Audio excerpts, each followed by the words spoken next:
This is Abiding Life Christian Theological Seminary. This is our church history class. This is session 7 of early church history.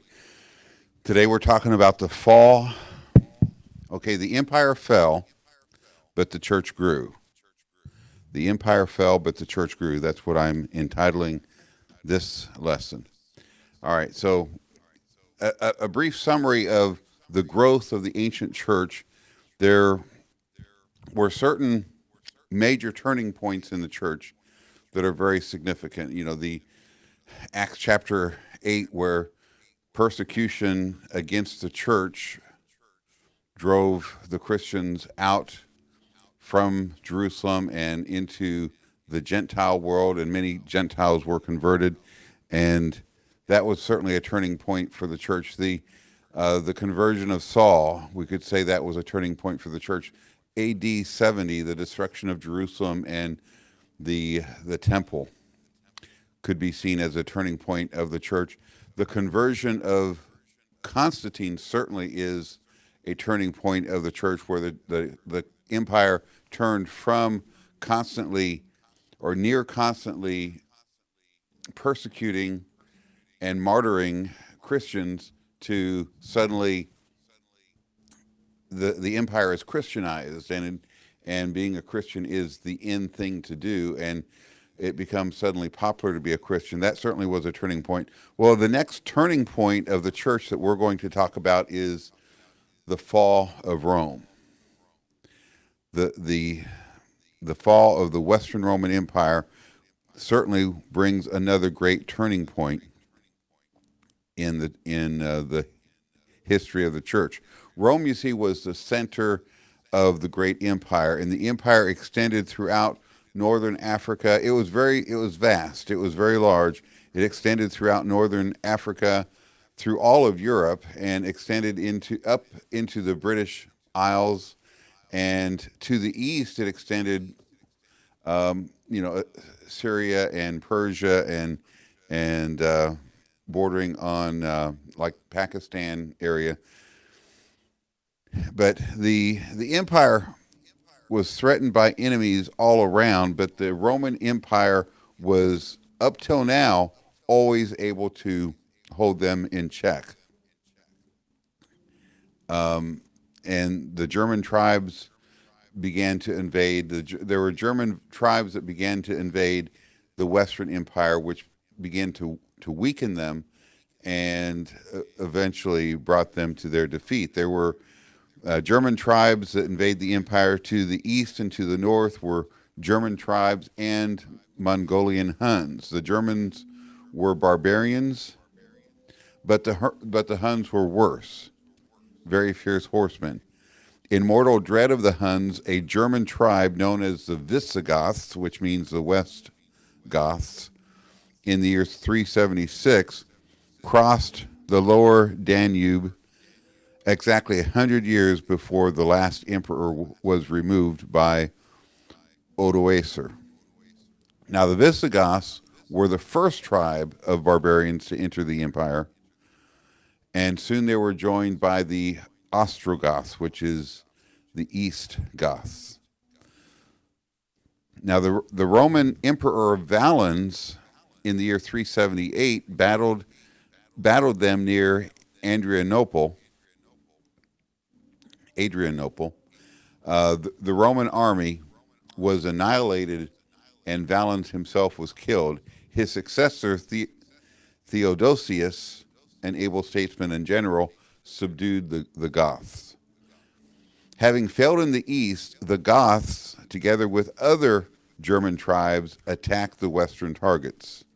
The empire was decaying, but it was still large and still had some strength left. It took the barbarians 100 years from the crossing of the Danube by the Visigoths in 376 to the fall of Rome in 476 to conquer the western part of the empire. So these last 100 years of the Roman Empire, the Western Roman Empire, was a time of great suffering and disaster after disaster after disaster.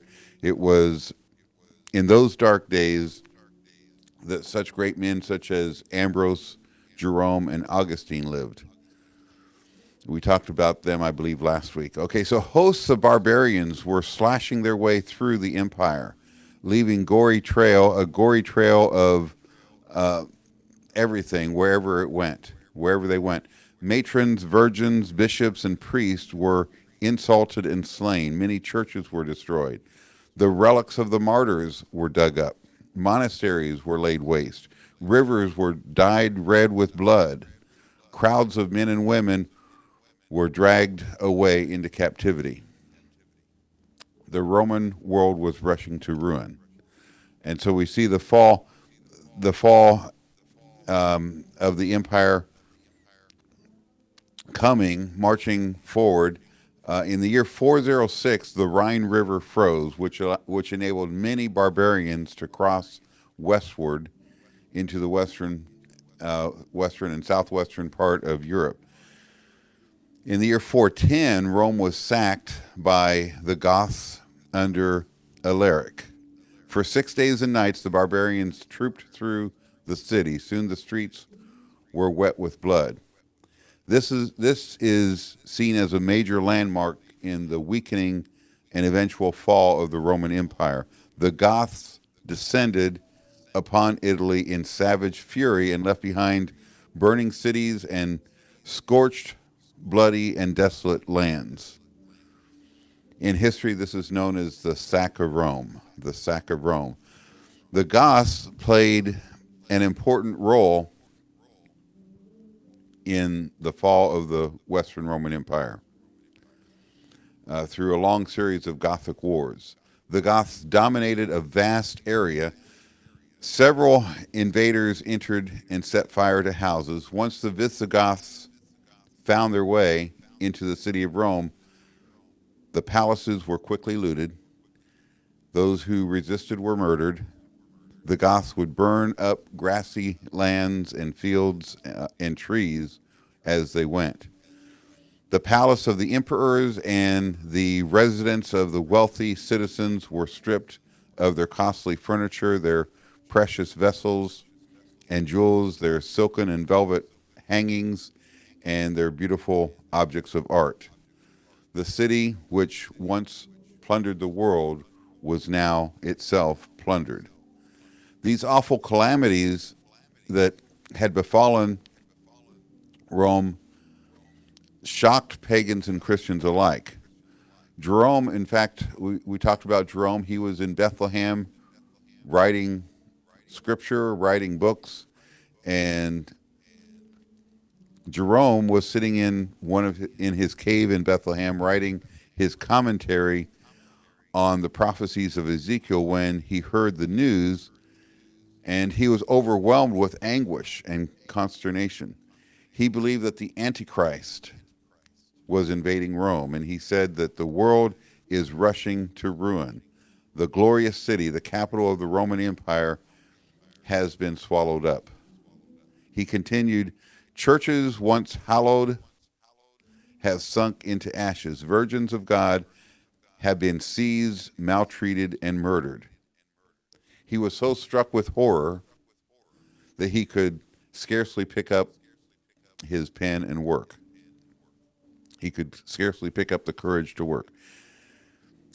In his introduction to his commentary on Ezekiel, he wrote, "Who could have believed that Rome, founded on triumph over the world, could fall to ruin, and that she, the mother of nations, should also be their grave?" The pagans who still remained in the Roman Empire believed that the ancient gods had made Rome great, and the pagans blamed the Christians who had forsaken their ancient gods for the calamities that befell Rome.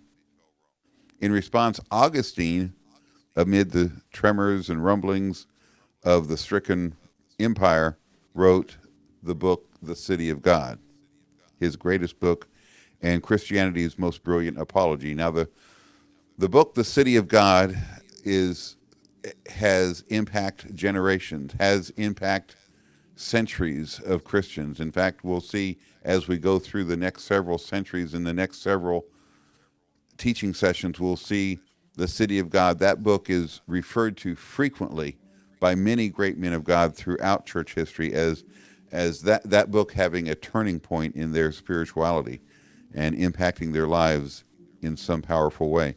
But eventually the barbarians conquered every province of the western part of the empire. Then the next group that came in was the Vandals. The Vandals were the next tribe to plunder Rome. After occupying Spain and North Africa, they crossed the Mediterranean Sea and took Rome. Meanwhile, the Huns, who had been exerting pressure on all those German tribes, were defeated in battle, the Battle of Chalons. Their leader, Attila, turned toward Rome, but the intercession of Leo I saved the city. Eventually, Italy, North Africa, Spain, Gaul, and the Netherlands and Britain all fell to the barbarians. The empire fell, but the church survived. Many barbarian tribes actually accepted Christianity and respected the Bishop of Rome. The position of the church was improved by the successes of the Roman bishop in protecting the people to a certain extent from the worst excesses of the barbarians when the emperor had not been able to protect them. So when the smoke cleared and the dust settled, there stood intact among the blackened ruins of the empire the church, ready to bless and educate the barbarians who had caused the ruin. There were what was called wagon rider missionaries that went throughout the fallen Roman Empire and evangelized much of the barbarians and much of the Germans, and bringing many of these people to Christ. Quite an amazing tale. So so we're entering into, it's kind of the transition phase from the Christianized Roman Empire stage and ushering the church into what is referred to as the Middle Ages, with the invasion of the western part of the Roman Empire and their conquest of Rome in 476. The barbarians brought the ancient Roman history to an end and ushered in the Middle Ages. The Middle Ages were to continue for about 1,000 years, from the time of the fall of the Western Roman Empire in 476 until the fall of the Eastern Empire in 1453, or some people will extend it to the beginning of the Protestant Reformation in 1517, approximately 1,000 years of Middle Ages, what we refer to as the Middle Ages. But important things you should know about the Eastern Roman Empire during this season: they remained a Christian empire. The Eastern Empire remained a Christian empire. We could say somewhat of a watered down version of Christianity, but they were Christians. They were still Christians. The Eastern part of the Roman Empire was not conquered and occupied by the barbarians. So the Balkan Peninsula, Asia Minor, Syria, Palestine, and Egypt were known as the Eastern Empire, or the Byzantine Empire. The capital was Constantinople, and they were highly advanced in the arts and in human thought. There were still some pagans, but the emperors in the East were, and the great majority of the citizens were, Christians, in name at least. The Greeks, when they were still heathen, had written many wonderful books. After they became Christians, they wrote other great books. All these treasures of civilization were, throughout the Middle Ages, preserved in the Eastern Empire, and especially in Constantinople.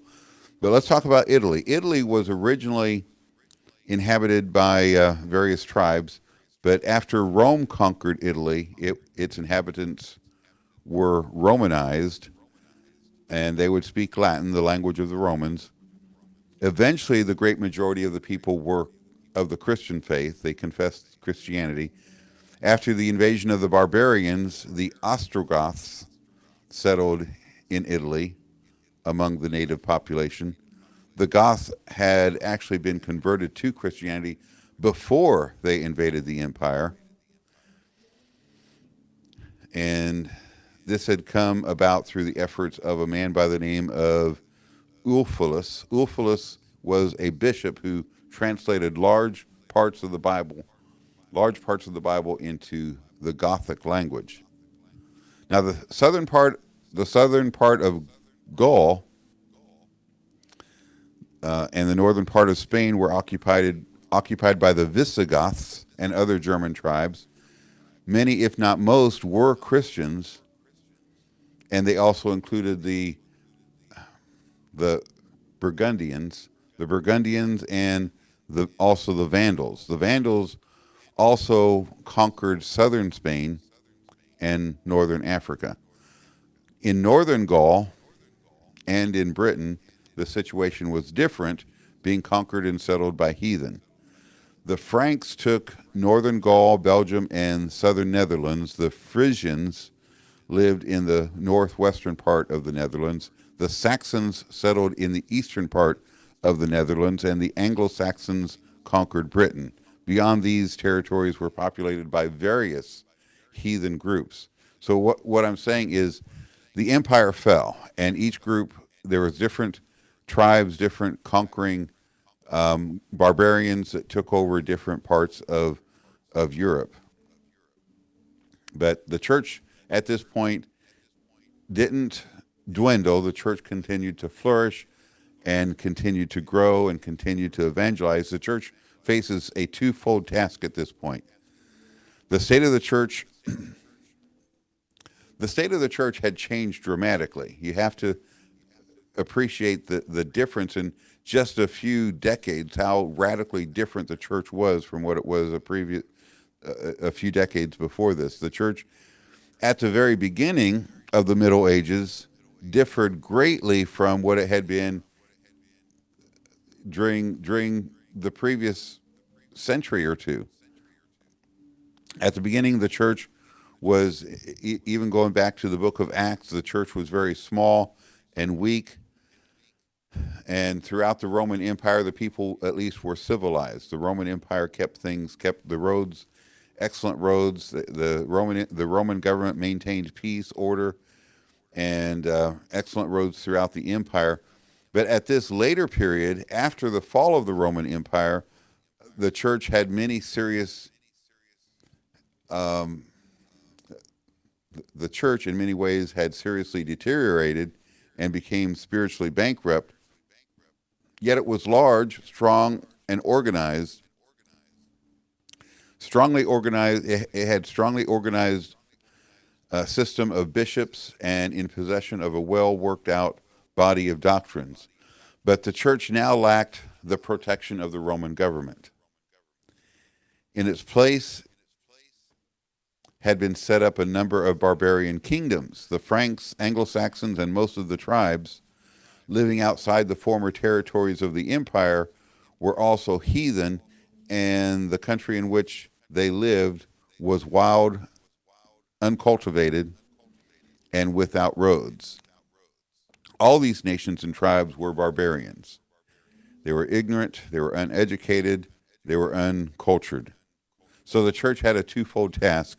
That twofold task of the church was Christianizing and educating. Christianizing and educating. The accomplishing of these tasks, however imperfectly, within the next 1,000 years was a remarkable achievement. By the year 1000, in fact, all the nations of Europe had been Christianized. So what they accomplished, it's really remarkable. I think we don't appreciate what was accomplished by the Christians from the time of the fall of the Roman Empire in 476 until the time by the year 1000. Europe, even though it was broken now up into several different smaller groups, smaller countries, smaller kingdoms, they did a remarkable job of Christianizing the continent. Praise God. So so the barbarians, the ancient civilization is preserved. The barbarians were ignorant but not stupid. In fact, they they knew many things. They had a religion, a mythology, imaginary gods. They had stories. They had a system of laws, a system of government. They knew how to make a living. They knew how to make war well enough to defeat the Romans. They knew how to make songs and stories, but they did not know how to read or write. Their ignorance was an ignorance of books. The barbarians invaded the empire. They destroyed many, but not all the books. Thousands of the inhabitants of the empire were killed, but among those who were not killed were some very educated people, and some of these learned men who survived the invasion of the barbarians wrote books, and these men handed on to the Middle Ages much of the learning of the ancient world. And this is where the monks play an important part. And I know I've been critical of the monks, but they did play a very important, vital role during this stage of history. Many of them were very educated, and they could read and write. There were no printed books. There's no printing press at the time, of course, so that everything was handwritten.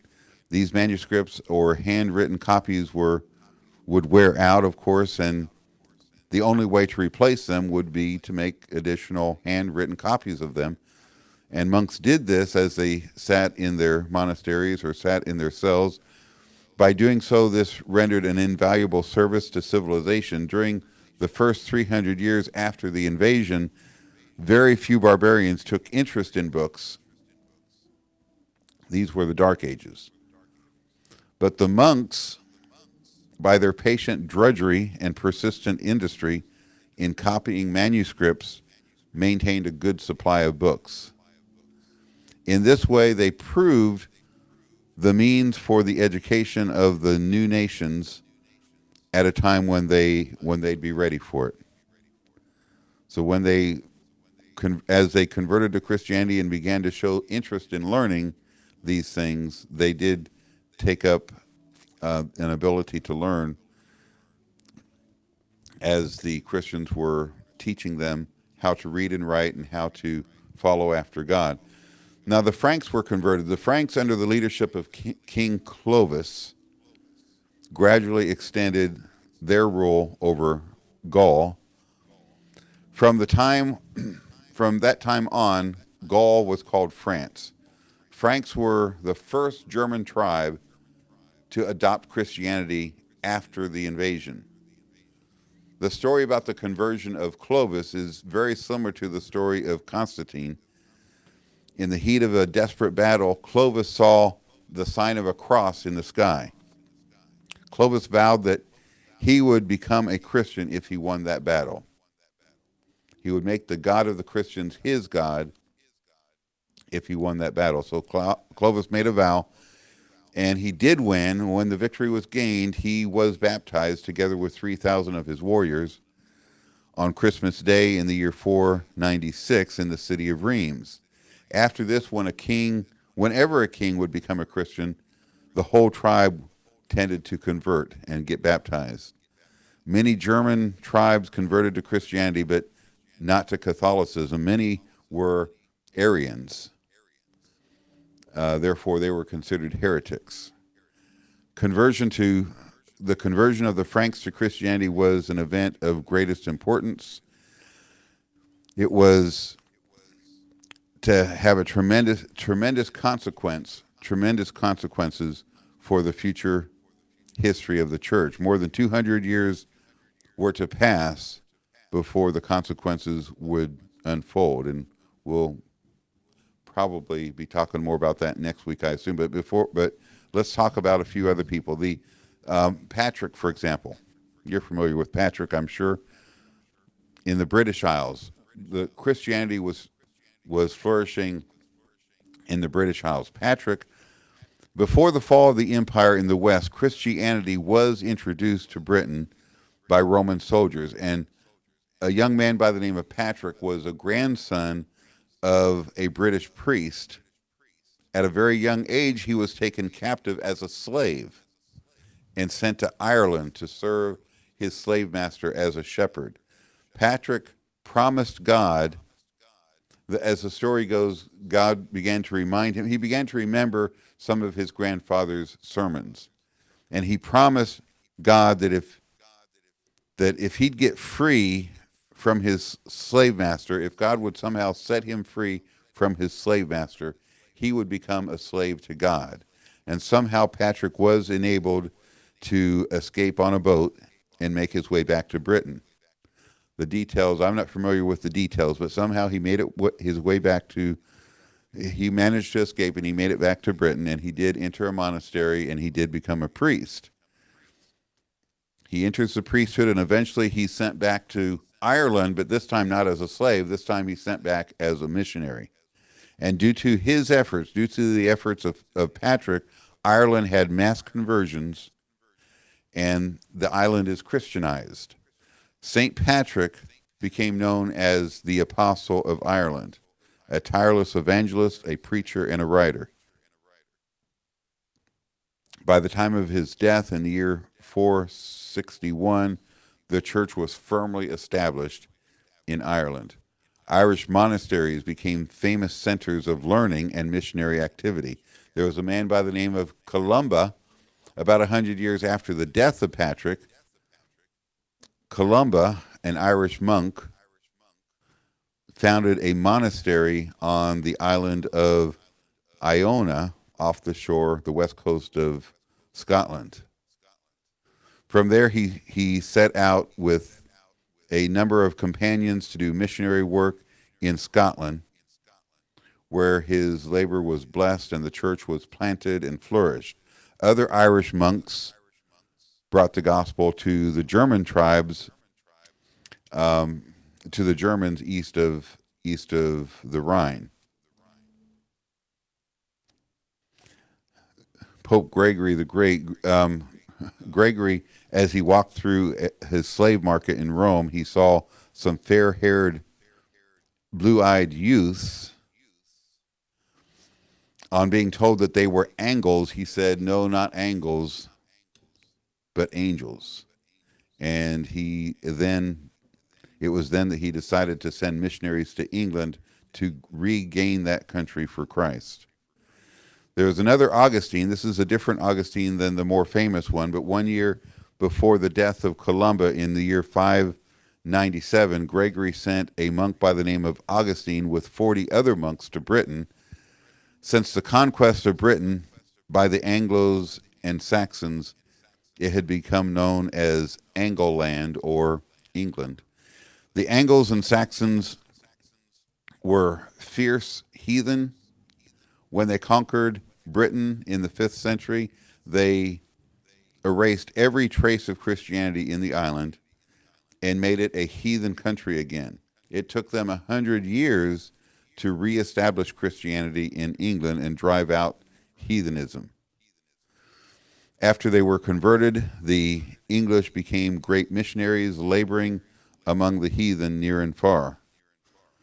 In Germany and the Netherlands, they also were being evangelized by one man by the name of Boniface, a great English missionary who preached unsuccessfully at first to the Frisians. He crossed the Rhine into Germany and won many converts. One of the greatest gods of the German heathen was the god Thor. Boniface cut down a big oak tree which was believed to be sacred to Thor. The heathen looked on with awe, expecting that Thor, the god of thunder, would strike him down with lightning. When nothing happened to Boniface, the heathen gave up their beliefs in Thor and converted to Christianity. Boniface built a chapel with that wood, that oak tree. He built a chapel from that big oak tree, and to this day he's known as the Apostle of Germany. At the age of 73, Boniface returned to his first field of labor among the Frisians in the year 754. While baptizing some converts, Boniface and 53 of his companions were murdered by hostile Frisians. another man by the name of Willibrord. Willibrord, from the year 699 to 739, Willibrord was another English monk. He labored in the Netherlands. His labor resulted in the establishment of the archbishopric of the city of Utrecht. That city is even now headquarters of the Roman Catholic Church in Netherlands. By the year 1000, the Christianization of Denmark, Norway, Sweden, and Russia had also made good progress. But before I close, let me mention a couple more things about Gregory, because Gregory symbolizes the medieval church. He's a very important pope. The most important pope in the days when the new barbarian kingdoms were being built up on the ruins of the empire in the West was Gregory. He was the first monk to become a pope, and he was pope from 590 to 604. I could be wrong, but I think he's the first one to actually be called pope. Before him, the Bishop of Rome would be called the Bishop of Rome. But at least beginning with Gregory, and the word might have been used before him, I'm not sure, but I believe Gregory, many people anyway, consider Gregory to be the first pope. He called himself the servant of the servants of God, a title used by popes down to this present day. So he was the first pope to assume broad political powers, and some people do consider him the first pope. Gregory served as secular ruler by appointing heads of cities and raising armies and making peace treaties. He was able to keep the Lombards, who had conquered northern Italy, at bay. In these activities, he was assuming many of the powers which the decaying empire had relinquished. In the years to come, the church took upon itself governing tasks. The church became the directing power of European politics, using old territorial divisions of the empire for ecclesiastic administrative units. The church took up the work of education, the care for the poor, the maintaining of a semblance of justice. Had the church not done this, Europe would certainly have experienced a deeper valley of darkness than it did. We may object to the methods used or the type of work it did, but we may not forget that the church here rendered an exceedingly valuable service to civilization. And those are my thoughts about the fall of the Roman Empire and the fact that the church, even though the crumbling and the falling of the Roman Empire did not defeat the church, it seems like no matter what came against the church continued to grow. The church began to continue to flourish. And even though there were a lot of things going on in the church that were perhaps unbiblical, I shouldn't even say perhaps, definitely some unbiblical doctrine being taught in the established church, it did continue to grow. They continued to evangelize, and people did continue to be